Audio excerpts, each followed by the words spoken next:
Hey, everybody. I'm here with a guy that needs no introduction to you. It's Chief James Hambrick. And we want to talk a little bit since you're retiring as chief here after 11 years. And anyway, I'm Eddie with the Eddie Pool team at Benchmark Realty. So, Chief, we really appreciate all you've done for our city. Thank you. And Thank you. so, what do you got planned for the future? Man, I'm just sit down, just relax. No, I love staying busy. One, I've been in pastoral ministry a long time, and I've just recently taken a pastorship in Franklin, Tennessee, First Missionary Baptist Church in Franklin.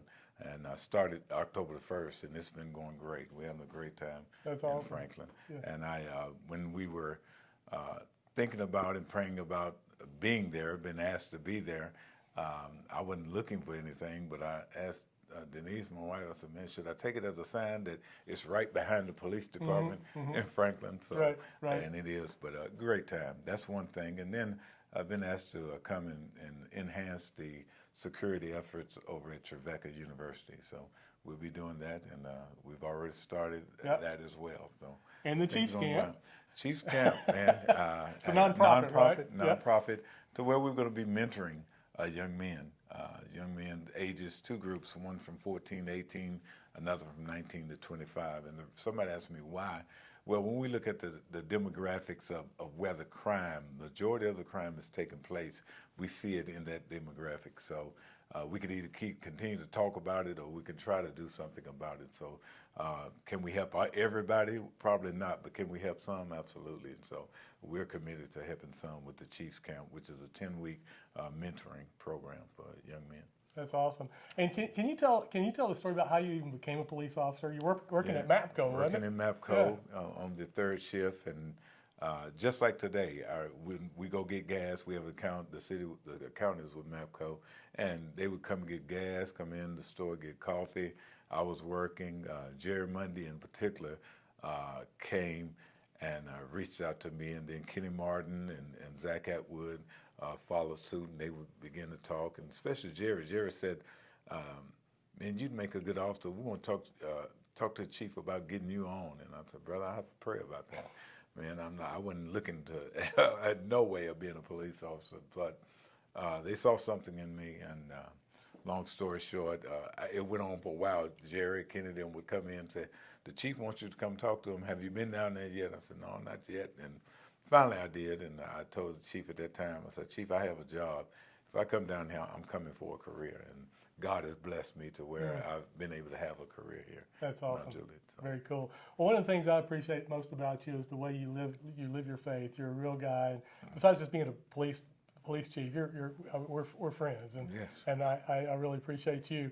And I remember one time I was interviewing you, and I said, James, do you ever have to, in your police work, take your police chief hat off and put on your pastor, your follower of Jesus hat, and just really talk to somebody that may be hurting that you run across in the police department? And you told me no. And I'm thinking, Chief, we're on camera here. It's not the right answer. And you went on to explain that you're the same person. One hat. One hat is servant. Yeah. I'm a servant, and servant leader, servant with Christ. Christ is a part of everything I do, not just some things. Everything I do, every aspect of my life, I let Him. I tell our men and women, and I've told the oncoming leadership, be directed by Proverbs 3, 5, and 6. That love the Lord with all our heart, to lean not to our own understanding, but in all our ways acknowledge Him.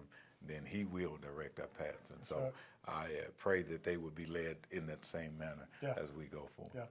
Well, one last question. Since you're retiring, and we actually swore in Chief Mullins last night, you've worked with Chief Mullins for a long time, right? 26 any years. Funny stories? Ooh, we don't have time, and this thing is not time. There are a lot of funny stuff. We'll get some pictures on. I'd like to see that. But Chief Mullins has been a great asset to our community. Has been a great asset to me personally and the department. And that's the confidence I have as we go forward. People said, "Are you going to move to Franklin?" I said, "No, not unless somebody give me a good house." Right. But living in Mount Juliet, I'm confident as a resident now, I'm speaking, that I'm confident of the leadership that we're leaving, and those guys have been a part of the culture that's been built. They've been here. Mike has been here 26 years. Right. Tyler's been here 19 years. I Mhm. mean, they are part of the fabric. I know people want to pat me on the back, but we have built the culture that we Right. have. So I'm confident in the ongoing leadership and their efforts. Right, two great guys, and I think I know their hearts too, and their hearts are for the Lord. And, That's right. and doing the right thing. So, Right. so you've certainly done a great job in building the foundation here in the culture, and, Well, it's been and I know those two guys are going to carry it on. It's been my honor, man. Honor Yeah. to serve. Yeah, I yeah. love Mount Juliet. Very cool. Well, we appreciate you hanging out with us, and appreciate all that you've done. And anyway, we wish you the best. If I can do anything for you in the future, you know my number. All right. Thank you, bro. And I love you. Love you, man. And ain't nothing you can do about it. That's it. That's the word. That's right.